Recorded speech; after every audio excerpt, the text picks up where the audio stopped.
Hello friends, welcome back to our channel. எல்லோரும் எப்படி இருக்கீங்க? இன்றைக்கி சூப்பரான ஒரு ஸ்பெஷல் பிரியாணி தான் இன்றைக்கி செஞ்சு காமிச்சிருக்கேன்.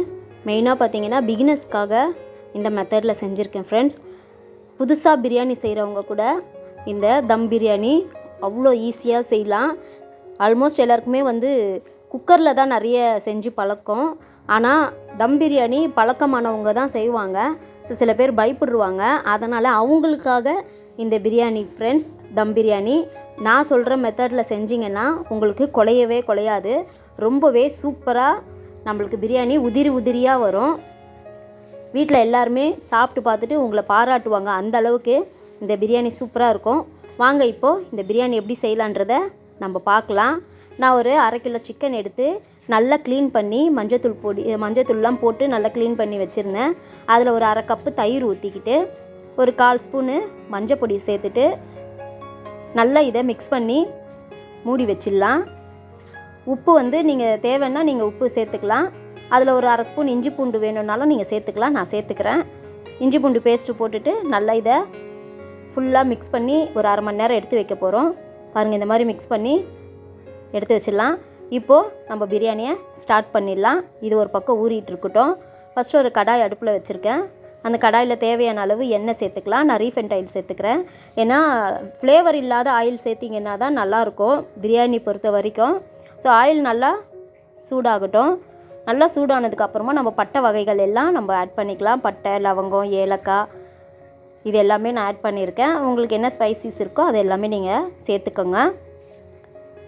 இப்போது வெங்காயம் சேர்த்துக்கிறேன். ஒரு 3 வெங்காயம் நல்லா நீட்டாக கட் பண்ணி வச்சுருக்கேன். அந்த வெங்காயத்தை சேர்த்துக்கிறேன்.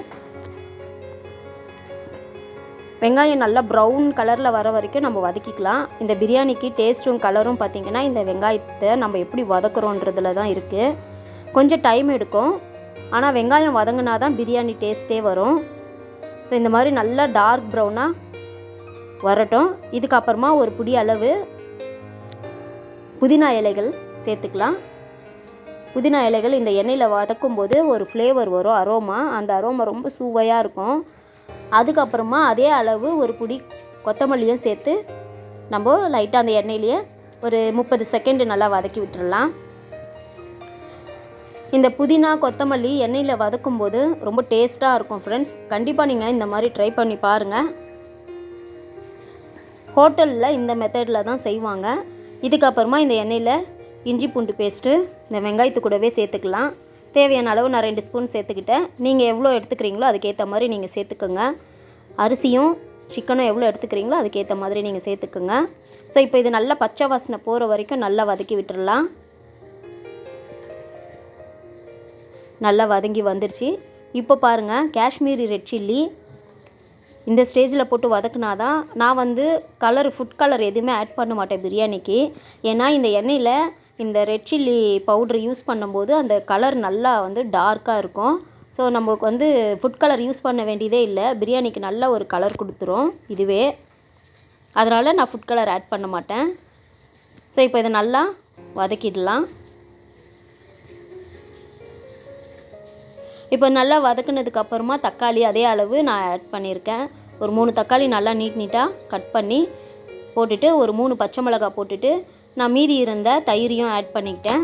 ஏன்னா தயிர் நம்ம சிக்கனில் போட்டிருக்கோம். அதனால் தயிர் பார்த்து கம்மியாக சேர்த்துக்கோங்க. இல்லைன்னா புளிப்பு தன்மை வந்துடும், நல்லா இருக்காது. பார்த்து சேர்த்துக்கோங்க. ஸோ இப்போ மீதி இருக்கிற தயிரையும் போட்டுட்டு கறி எடுத்து நம்ம போட்டுடலாம். இந்த சிக்கன் மேக்னேட் பண்ணி வச்சுருந்தோம் இல்லைங்களா? ஸோ அந்த சிக்கனை அப்படியே அதில் போட்டுடலாம். ஸோ நம்ம மீட் போட்டு செய்யும்போது தண்ணி அதில் நல்லா ஊறும். இப்போ தேவையான அளவு உப்பு சேர்த்துக்கலாம். உப்பு நான் இப்போ சேர்த்துக்கிறேன். நான் கறியில் உப்பு சேர்க்கல. உங்களுக்கு வேணும்னா நீங்கள் அப்போ கூட சேர்த்துக்கலாம். நான் கரெக்டாக இந்த டிஷ்ஷுக்கு தேவையான அளவு உப்பு எல்லாத்தையுமே சேர்த்துட்டேன். ஸோ இப்போ இதை நல்லா மிக்ஸ் பண்ணி விடுவோம். இப்போ மூடி போட்டுட்டு ஒரு 10 நிமிஷம் தண்ணி ஊற்றாமல் நம்ம இதை நல்லா வேக வச்சு எடுக்க போகிறோம் சிக்கனை. பாருங்கள், அதுலேயே தண்ணி அந்த சிக்கனில் இருக்கிற தண்ணியே நல்லா சிக்கன் வெந்து வந்துடும். ஸோ இப்போ இது நல்லா ட்ரை ஆகட்டும். எண்ணெய் திரிஞ்சு வர அளவுக்கு அந்த சிக்கனும் வேகிற அளவுக்கு நம்ம அப்படியே வேக வச்சிடலாம் எண்ணெயிலேயே. பாருங்கள் ஃப்ரெண்ட்ஸ், நல்லா இது தக்காளி எல்லாம் குழஞ்சி வந்துடுச்சு. தண்ணியெல்லாம் ட்ரை ஆகிட்டு நம்மளுக்கு மேலே எண்ணெய் மட்டும் திரிஞ்சு மேலே வந்துடுச்சு பாருங்கள். இதுதான் கரெக்டான பதம். இப்போ நம்ம தண்ணி ஊற்றிக்கலாம். நீங்கள் 1 டம்ளர் பாஸ்மதி ரைஸ் அரிசி எடுத்திங்கன்னா 1.5 டம்ளர் தண்ணி ஊற்றணும். அதுதான் கணக்கு. அதே நம்ம நார்மலாக வீட்டு சாப்பாடு செய்கிற அரிசியில் நீங்கள் செய்கிறதா இருந்தால் 1 டம்ளருக்கு 2 டம்ளர் தண்ணி ஊற்றணும். இதுதான் வந்து மெஷர்மெண்ட்டோட அளவு ஃப்ரெண்ட்ஸ். இப்போ நான் தேவையான அளவுக்கு கரெக்டாக தண்ணி ஊற்றிட்டு நல்லா மூடி போட்டுட்டு ஒரு 10 நிமிஷம் நல்லா கொதிக்க விட்டுட்டேன். இப்போ பாருங்கள், இந்த எண்ணெய்லாம் எப்படி திரிஞ்சு மேலே வந்துடுச்சு. நல்லா மிக்ஸ் பண்ணி விட்டுடலாம் ஒரு வாட்டி. நல்லா சூப்பராகவே இப்போ வந்துடுச்சு. இப்போ நம்ம பாஸ்மதி ரைஸு நான் கழுவி வச்சுருந்தேன். அந்த ரைஸை வந்து நான் அப்படியே ஆட் பண்ணிக்கிறேன். நான் சொன்ன அளவுகள் தண்ணி அளவு கரெக்டாக வைங்க. அப்போ தான் உங்களுக்கு அடி பிடிக்காமல் குலையாமல் உதிரியாக நம்மளுக்கு பிரியாணி பக்காவாக கிடைக்கும். டேஸ்ட்டும் வந்து அட்டகாசமாக இருக்கும். இப்போ அரிசியை நம்ம போட்டாச்சு. இப்போ மிக்ஸ் பண்ணி விட்டுட்டு அதே போல் மூடி போட்டுட்டு ஒரு 10 நிமிஷம் அதே மாதிரி லோ ஃப்ளேமில் வச்சு நம்ம வேக விடுவோம். இப்போ மூடி எடுத்து பார்த்தோன்னா தண்ணியும் இந்த அரிசியும் ஒரே லெவலில் இருக்கணும். அதுதான் வந்து கரெக்டான பதம். தண்ணியும் அதிகமாக இருக்கக்கூடாது, அதே மாதிரி தண்ணி ட்ரையாகவும் இருக்கக்கூடாது. ரெண்டுமே ஒரே லெவலில் இருந்தால் தான், ஈவனாக இருந்தால் தான் கரெக்டான நம்மளுக்கு தம் போடுற பதம் வந்துடுச்சின்னு அர்த்தம். இப்போ மூடி போட்டுட்டு நம்ம வெயிட் போட்டு தம் போட்டுடலாம் ஃப்ரெண்ட்ஸ். அவ்வளோதான். ஒரு 10 நிமிஷத்துலேருந்து 12 நிமிஷம் போதும். நல்லா சூப்பராக பிரியாணி ரெடி ஆகிடுச்சு.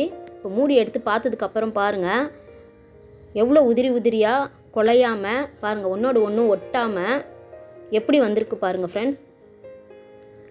தண்ணி நம்ம கரெக்டாக வச்சோன்னா குலையவும் குலையாது, அடியும் பிடிக்காது. ஸோ நல்லா சூப்பராக உதிரியாக நம்மளுக்கு ஹோட்டலில் சாப்பிட்ற ஒரு ஸ்டைலில் வந்திருக்கு பாருங்கள். அவ்வளோதான் ஃப்ரெண்ட்ஸ், ரொம்ப சுவையான சூப்பரான பிரியாணி ரெடி. இன்றைக்கி எங்கள் வீட்டில் மத்தியானம் லஞ்சுக்கு ஒரு பிடிச்சிருவோம். அந்தளவுக்கு சூப்பரான ஒரு பிரியாணி ரெடி ஆகிடுச்சு. அவ்வளோதான் ஃப்ரெண்ட்ஸ். வீடியோ பிடிச்சிருந்ததுன்னா ஒரு லைக் கொடுங்க ஃப்ரெண்ட்ஸ். வீடியோக்கு என்னோடய சேனலுக்கு சப்போர்ட் பண்ணுங்கள். உங்கள் ஃப்ரெண்ட்ஸ் அண்ட் ஃபேமிலிக்கு ஷேர் பண்ணிக்கோங்க. மறக்காமல் சப்ஸ்கிரைப் பண்ணாமல் பார்க்குறவங்க சப்ஸ்கிரைப் பண்ணிவிட்டு பாருங்கள். தேங்க்ஸ் ஃபார் வாட்சிங். Thank you friends. பாய்.